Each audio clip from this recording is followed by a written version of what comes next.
बिस्मिल्लाहिर्रहमानिर्रहीम सल्लल्लाहु अला हबीबिही मुहम्मदिन व आलिहि व अस्हाबिहि वसल्लम। अस्सलाम वालेकुम स्टूडेंट्स, कैसे हैं आप लोग? खैरियत से हैं? PMA 154 लॉन्ग कोर्स के आज का लेक्चर हम बना रहे हैं और ये हमारी सीरीज़ का लेक्चर नंबर 84 है। लेक्चर नंबर 83 हमने सुबह अपलोड किया 10 बजे सर इमरान चैनल पे, जिसको आपने ज़रूर देखना है। इस लेक्चर में हमने पूरा प्रोसेस बताया कि PMA लॉन्ग कोर्स के लिए कौन कौन से बच्चे एलिजिबल हैं और कौन से हमारे स्टूडेंट एलिजिबल नहीं हैं। A to Z complete information 83 lecture पे मौजूद है, आप वहाँ जाके देख लें। चलते हैं आज के फर्स्ट क्वेश्चन की जानिब। चलें, आज मैं आपसे स्टार्ट यहाँ से लेंगे। वज़ीर आला जो करंट है ना, उनके नाम मैं बताऊँगा, वो लिख लें आप।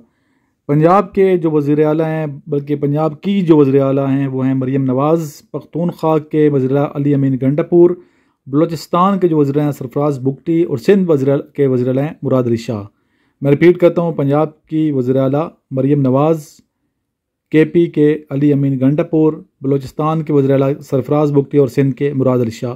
ये करंट अफेयर्स के हवाले से मैंने आपको वज़ीर आला के बारे में इंफॉर्मेशन दी है। जी स्टूडेंट, इस्लाम का तीसरा जो रुकन है वो ज़कात है और ज़कात के हवाले से कुछ क्वेश्चंस हैं। ज़कात की लग़वी मानी है पाकी और बढ़ोतरी के हैं। इससे माल पाक होता है और बढ़ता है। ज़कात अदा करने से माल कम नहीं होता बल्कि बढ़ता है। ज़कात की शरई तारीफ़ क्या है? माल मखसूस का मखसूस शराइत के साथ किसी मुस्तहिक के ज़कात को मालिक बनाया जाए। 750 तोला सोना होगा तो ज़कात देनी आप पे फ़र्ज़ है या इससे ज़्यादा। इस तरह जो चांदी है 52.5 तोला या इससे मालियत। और रुपए की जहाँ तक बात है तो 52.5 तोला चांदी जो है उसकी जो कीमत है वो आप देख लें कितनी है, उसके बराबर अगर आपके पास रकम है और इस पे साल गुजर जाए तो इस पे ज़कात देना आपके फ़र्ज़ है। इस तरह माल तिजारत पे भी ज़कात है, ठीक है। माल तिजारत पे भी ज़कात फ़र्ज़ होती है, ठीक है। इस तरह अगर आपके पास सोना चांदी और माल तिजारत या रुपया वगैरह पड़ा है, इन सब की मालियत मिला के अगर 52.5 तोले चांदी के बराबर पैसे बनते हैं तो भी ज़कात देना फ़र्ज़ हो जाती है जी। इसी तरह जो चरने वाले मवेशी अगर आपके पास हैं तो इन पर भी ज़कात फ़र्ज़ है, ठीक है। ज़कात देना फ़र्ज़ है। अज़वाज मुतहरात से क्या मुराद है? रसूलुल्लाह सल्लल्लाहु अलैहि वसल्लम की जो बीवी हैं उनको अज़वाज मुतहरात कहते हैं, जो उम्मत की माएँ हैं, उम्महातुल मुमिनीन हैं। आप सल्लल्लाहु अलैहि वसल्लम का पहला निकाह हज़रत खदीजा रज़ी अल्लाह तआला अन्हा से हुआ और उस टाइम हज़रत खदीजा रज़ी अल्लाह तआला अन्हा बेवा थीं। आपकी उम्र, नबी पाक सल्लल्लाहु अलैहि वसल्लम की उम्र अब निकाह के वक्त 25 साल थी। दूसरा निकाह हज़रत सौदा रज़ी अल्लाह तआला अन्हा से हुआ, वही बेवा थीं और आप सल्लल्लाहु अलैहि वसल्लम की उम्र उस टाइम 50 साल थी। तीसरा निकाह आयशा सिद्दीक़ा रज़ी अल्लाह तआला अन्हा से हुआ, जो कंवारी थी और आप सल्लल्लाहु अलैहि वसल्लम की उम्र 53 साल थी। चौथा निकाह हज़रत हफ्सा रज़ी अल्लाह तआला अन्हा से हुआ, बेवा थी और आप सल्लल्लाहु अलैहि वसल्लम की उम्र 56 बरस थी। पाँचवां निकाह हज़रत ज़ैनब बिनते खज़ीमा रज़ी अल्लाह तआला अन्हा से हुआ, बेवा थी और 56 साल आप सल्लल्लाहु अलैहि वसल्लम की उम्र मुबारक थी।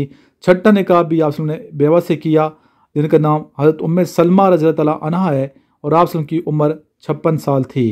इस तरह सातवां निकाह हज़रत ज़ैनब बिनते जैश रज़ी अल्लाह तआला अन्हा से हुआ, 58 साल नबी पाक की उम्र थी। आठवां निकाह जवेरिया रज़ी अल्लाह तआला अन्हा से हुआ, कैद से आज़ाद हुई थी, ठीक है, 58 बरस की उम्र थी। नवा निकाह हज़रत सफ़िया रज़ी अल्लाह तआला अन्हा से हुआ, कैद से आज़ाद हुई थी, 60 साल आप की उम्र थी। 10वां निकाह आप हज़रत उम्मे हबीबा रज़ी अल्लाह तआला अन्हा से हुआ, 60 साल आप की उम्र थी। 11वां निकाह हज़रत मैमूना रज़ी अल्लाह तआला अन्हा से हुआ और आप की उम्र मुबारक 60 साल थी जी। स्टूडेंट, यहाँ पे एक अहम वज़ाहत है, करना बहुत ज़रूरी है कि हज़रत मोहम्मद मुस्तफ़ा सल्लल्लाहु अलैहि वसल्लम के सब निकाह उस आयत से पहले हो चुके थे जिसमें मुसलमानों के वास्ते बीवियों की तादाद ज़्यादा से ज़्यादा 4 तक मुकर्रर की गई है। जंगों में बाद सहाबा किराम शहीद हुए या कुफार मक्का ने मुसलमान औरतों को तलाक दे दी तो हज़रत मोहम्मद सल्लल्लाहु अलैहि वसल्लम ने उन बेवा या मुतल्लका यानी कि तलाक याफ्ता औरतों से निकाह कर लिया और इंसानियत को बेवा और मुतल्लका औरतों से निकाह करने की तरगीब दी। ये इस्लामी नॉलेज बहुत ज़रूरी है, टेस्ट में भी आ सकते हैं और इंटरव्यू में पूछ सकते हैं। इस तरह आपसे पूछ सकते हैं कि रसूलुल्लाह सल्लल्लाहु अलैहि वसल्लम के कितने चचा थे? हज़रत मोहम्मद सल्लल्लाहु अलैहि वसल्लम के 11 चचा थे, ठीक है। कितने चचा थे? 11। इनके नाम भी आने चाहिए, हज़रत हारिस, हज़रत अबू तालिब, हज़रत ज़ुबैर, हज़रत हमज़ा, अबू लहब, ठीक है। इसके अलावा हज़रत अब्बास और बाकी आप डिटेल देख लें। इधर फूफियाँ नबी पाक की टोटल 6 थी, ठीक है। 6 आप की क्या थी? फूफियाँ थी। रसूलुल्लाह सल्लल्लाहु अलैहि वसल्लम ने फरमाया, अपनी खुराक हलाल रखो, तुम्हारी दुआ कबूल होगी। लास्ट में आइए दुरूद शरीफ पढ़ते हैं। जिन बच्चों ने नोट्स मंगवाने मेरे नंबर पर रब्ता कर लें और जो अकेडमी आना चाहते हैं वो भी रब्ता करें, जो व्हाट्सएप ग्रुप ज्वाइन करना चाहते हैं वो भी रब्ता कर लें। नोट्स पढ़ें, इंशाल्लाह इन नोट्स से काफ़ी ज़्यादा फ़ायदा होगा आपको और आप टेस्ट क्लियर कर जाएंगे, चाहे आर्मी के टेस्ट दे रहे हैं, नेवी के दे रहे हैं, एयरफोर्स के दे रहे हैं। इंशाल्लाह इन नोट से आपका टेस्ट क्लियर हो जाएगा आसानी से। अल्लाहुम्मा सल्ली अला मुहम्मदिन व अला आलि मुहम्मदिन कमा सल्लैता अला इब्राहीम व अला आलि इब्राहीम इन्नका हमीदुम मजीद। अल्लाहुम्मा बारिक अला मुहम्मदिन व अला आलि मुहम्मदिन कमा बारकता अला इब्राहीम व अला आलि इब्राहीम इन्नका हमीदुम मजीद।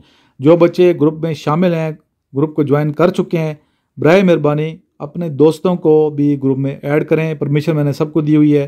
प्लस साइड पे क्लिक करके आप ऐड कर सकते हैं, जितने मर्जी आप स्टूडेंट ऐड कर दें, हमें खुशी होगी।